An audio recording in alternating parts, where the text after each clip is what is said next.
1 week after the start of Season 3, the top 500 leaderboards have finally become released, and here are the compiled results of the top 500 tier list across every region. The Season 3 balance patch had so many changes, so it was very clear the meta would shift very noticeably. Rather than comparing with the Season 2 tier list, we've separated the tiers based on two conditions. The first is by taking into account the key breakpoints and hero point values, calculated from the top 3 most played heroes across each role in top 500. The second being an estimated separation based on a continuous growth model with a base value E. Previously, Europe and Americas had very similar metas in Overwatch 2, so it wasn't completely necessary to create separate tier lists for the two regions, but possibly because the state of the game is becoming noticeably more balanced, the metas are clearly starting to diverge across each region, especially for the tanks. Although it might not be in your personal interest to know the meta of each region, if you want to understand why certain balance changes were made by Blizzard, it can be very insightful information and could potentially allow you to utilize underrated heroes in your region that are proven in the others. Now enough talk, let's take a look at the tier lists across all three regions and find the best hero picks to reach the highest tiers in Season 3. Starting with the Americas, it's the top 500 tank tier list. Wrecking Ball has become S tier with the new patch, so it's very likely he will see some kind of nerf coming into the next hotfix, but he isn't meta breaking like Zarya from Season 1, so I don't think Blizzard will be nerfing Ball too hard. The second S tier pick is Sigma. Across all regions, payload maps with long sightlines are dominated by Sigma, and it's one of the key things that the devs need to watch out for. To add to his dominance, there was a stealth patch for Season 3 preventing Ramatra and Doomfist from blocking the damage against Gravitic Flux, but looking at the tier list data, it begs the question whether this was really a necessary change. Reinhardt is another key hero in this meta with a lower cooldown charge and an increased fire strike damage. He's starting to be forced around many maps, being completely uncontested in the front line. The nerfs to Rodok and Orisa have completely pushed last season's S tier tanks down to the bottom, and as a result, we can see Winston and D.Va, who weren't popular picks in the previous season, being more widely used. For the DPS tier list, we have Cassidy, replacing Sojourn as the best main DPS hero for this meta. Sojourn's reign of terror is officially over. The buff to combat roll is helping his survivability, and the fall-off range increase has put Cassidy at the peak of DPS in terms of damage output, along with some indirect buffs and some nerfs to other heroes. Tracer and Widow are still dominant picks in the highest tiers, with these two heroes having one of the highest skill ceilings for DPS. The new buffs to Soldier and Genji have also greatly increased their viability for Season 3, while completely pushing Junkrat out of B tier. We're also seeing an increased usage for Sombra and Bastion, which can be summarized as a result of countering Wrecking Ball. As for the supports, Kiriko unsurprisingly dominates the meta again, with Ana officially being rooted in S tier as well. Kiriko's usage has noticeably decreased, allowing for other supports to start finding more value. Mercy is retaining A tier in Season 3 despite the changes, but I would assume the playstyle of Mercy has slightly changed, as she can technically find more value by healing critical heroes below half HP. Lucio has started losing playtime to other supports, despite speed boost still being a powerful tool. If I had to speculate, this would be because it's difficult to keep your DPS alive in a scrappy composition with Wrecking Ball, and he doesn't provide as much value with Sigma, who favors slower poke compositions. The new Brig buffs and the resurgence of Ball and Winston have finally allowed Brig to escape D tier, with Zenyatta following up as a close second. Now let's take a look at the EU region. The overall meta looks fairly similar with the Americas, with Ball taking the top spot, but Reinhardt in EU takes the S tier spot instead of Sigma. D.Va is also seeing a much higher rate of play in EU than the Americas, which makes sense because of her ability to peel against Wrecking Ball and punish Winston. But the most noticeable trend in EU is that the Nun category had 123 points,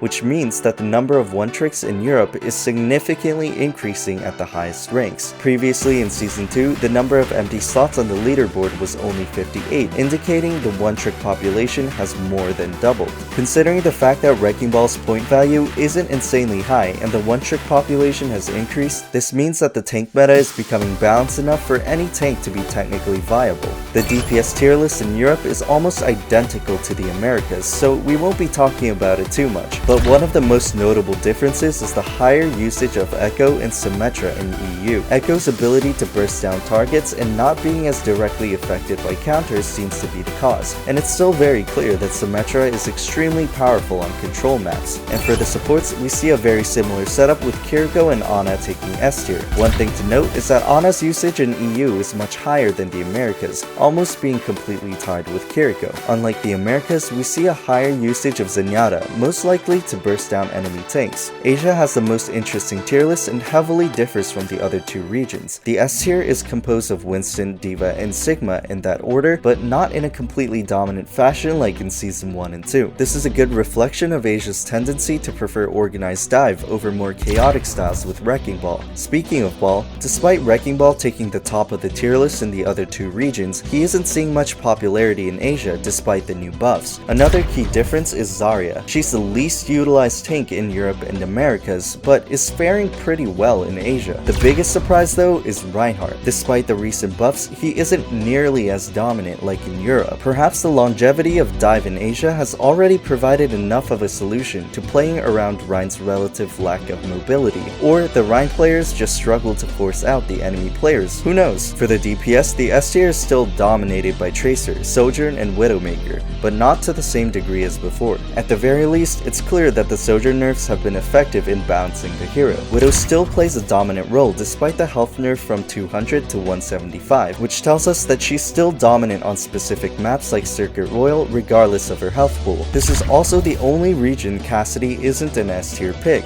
but it's still very clear from all three regions how powerful the hero is in the current meta. This is also the region where the two Shimada brothers get the highest value, with Winston Dive and Sigma Poke being their respective synergies. Hanzo's survivability has also noticeably increased across all regions due to Lucio seeing less value in the meta and rising as a potential counterplay and partner to Widowmaker. Perhaps the double sniper meta is starting to make its way back into the game. It's pretty clear that the Junkrat nerfs have been effective in pushing Junkrat back down the tier list, with a similar trend across all regions. We also see Soldier at the bottom of C tier despite the new buffs, but this is a result of the S tier tanks in Asia who are equipped to prevent soldiers from getting high value. Sombra is also seeing less playtime in Asia as a direct effect of Wrecking Ball not being as popular. The off-meta picks in D tier, Sombra, Mei, Pharah, Reaper, and Bastion, are also struggling to find footing in this region. And finally, for the supports, this is the only region where Ana surpasses Kiriko in point value, but honestly, the S tier looks the same with Ana and Kiriko at the top. I think we can expect some nerfs coming in for both these heroes in the next patch, especially considering the support tier list is the least balanced across each of the three roles regardless of region. In Asia, Zenyatta is starting to see extremely high value unlike the other regions and is knocking at the doors of S tier. We can speculate that the value his Discord is able to get on enemy tanks is starting to get more recognition, allowing players in Asia to more easily burst down Wrecking Ball especially. The impact of the Brig buffs are highly apparent like the other regions, but the most interesting difference is Lucio. He's especially struggling in Asia despite having no nerfs to the hero for the reasons mentioned previously, as well as the fact that Kiriko Lucio has become a less viable support duo with the nerfs to Kiriko's healing. Bap is especially struggling in D tier, but this isn't too surprising considering he has a terrible matchup against the dive tanks. Lastly, here is a summary of the best heroes for Season 3. For tanks, Sigma and Wrecking Ball. For DPS, Cassidy, Widow, and Tracer. And for the supports, Ana and Kiriko are the S tier picks. In addition, learning Winston, Genji, Hanzo, and Zenyatta could definitely set you up for success. And to review Season 3's balance patch, Blizzard honestly did an amazing job.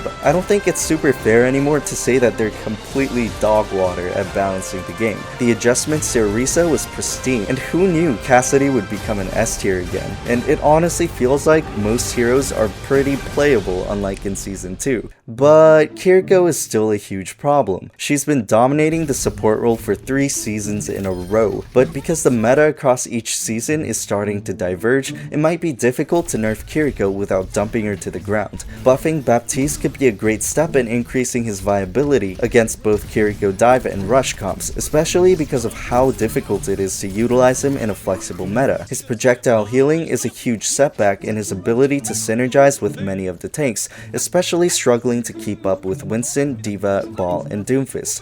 But if they do buff Baptiste, the devs really need to be careful, because I don't think anyone would enjoy an invincibility meta with Bap and Kiriko. I'm really curious to find out what kind of changes Blizzard has in store for the next hotfix. Also, thank you so much for helping us reach 10k subs, and for all the love and support everyone has been giving us for our videos. We'll be making a Q&A video with your help, so please make sure to leave plenty of questions for the KROW team to answer in the comments below or in our Q&A community post. Thanks for watching, and I hope you enjoyed the video.